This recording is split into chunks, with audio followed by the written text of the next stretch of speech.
les flancs de l'armée allemande sont tenus par des unités des pays satellites du Reich. Des Roumains, des Hongrois et des Italiens, qui n'imaginent pas le danger qui les menace.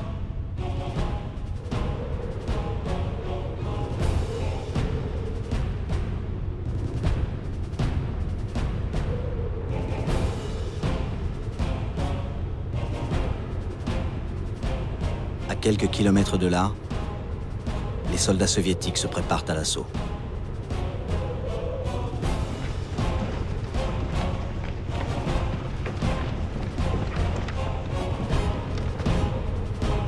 Leur haine est implacable. Ils sont plus d'1 million.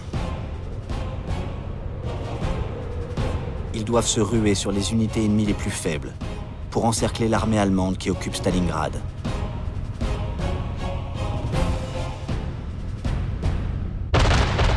À 5 heures du matin, 3000 canons et orgues de Staline écrasent les lignes ennemies.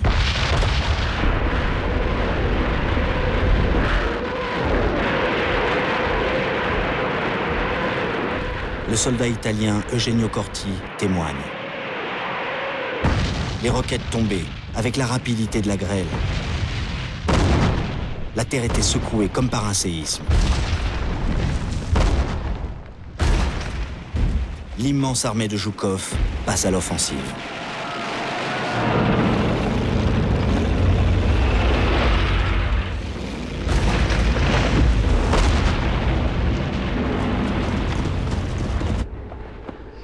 Les Hongrois n'avaient pas assez de munitions.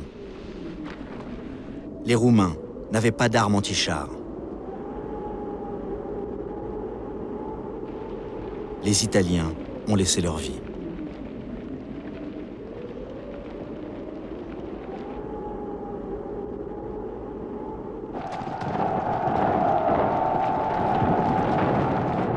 Les deux armées russes, du nord et du sud, font leur jonction, magnifiée par le talent des cinéastes soviétiques.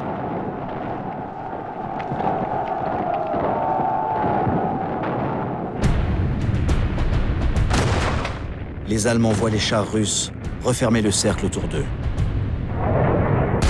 La 6e armée du général Paulus est prise au piège de Stalingrad.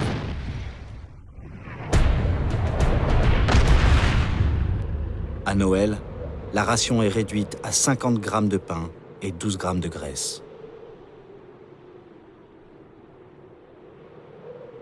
Le soldat infirmier Paul Gerhard Müller, 30 ans, écrit « Ma très chère Magdalena, cette lettre est une tentative, probablement la dernière d'entrer en contact avec le monde extérieur. Mon amour, je ne veux pas te faire de peine inutilement, mais tu dois savoir ce qu'il en est ici.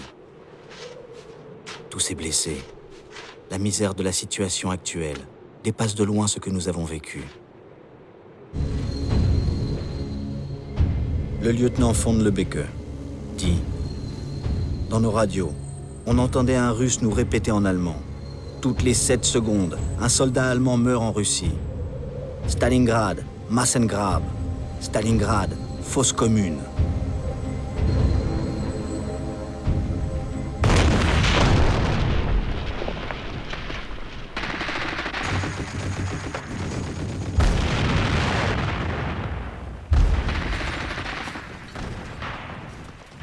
Le capitaine soviétique, Joseph Prautov, écrit à sa femme.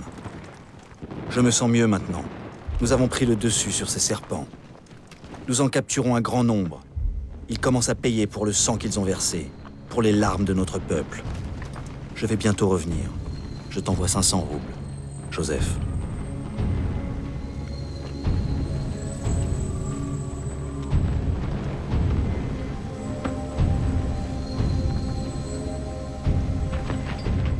Les Russes atteignent le centre-ville.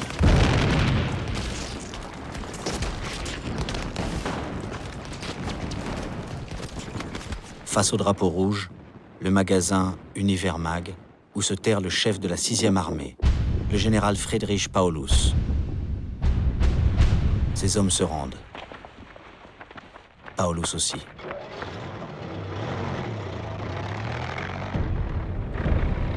La veille, Hitler l'a nommé maréchal, en pensant que son honneur l'obligerait à se suicider. Mais Paulus, écœuré par l'absurdité des ordres d'Hitler, brisé nerveusement, épuisé par la dysenterie, se laisse capturer. Pour les Russes, le maréchal Paulus est une prise exceptionnelle.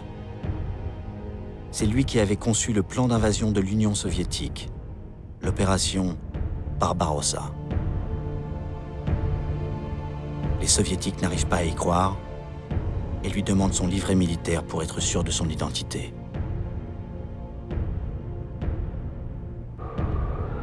On peut imaginer l'émotion de tous les peuples occupés. Après la défaite de Stalingrad, l'espoir renaît. Bien entendu, les actualités allemandes ne montrent aucune de ces images.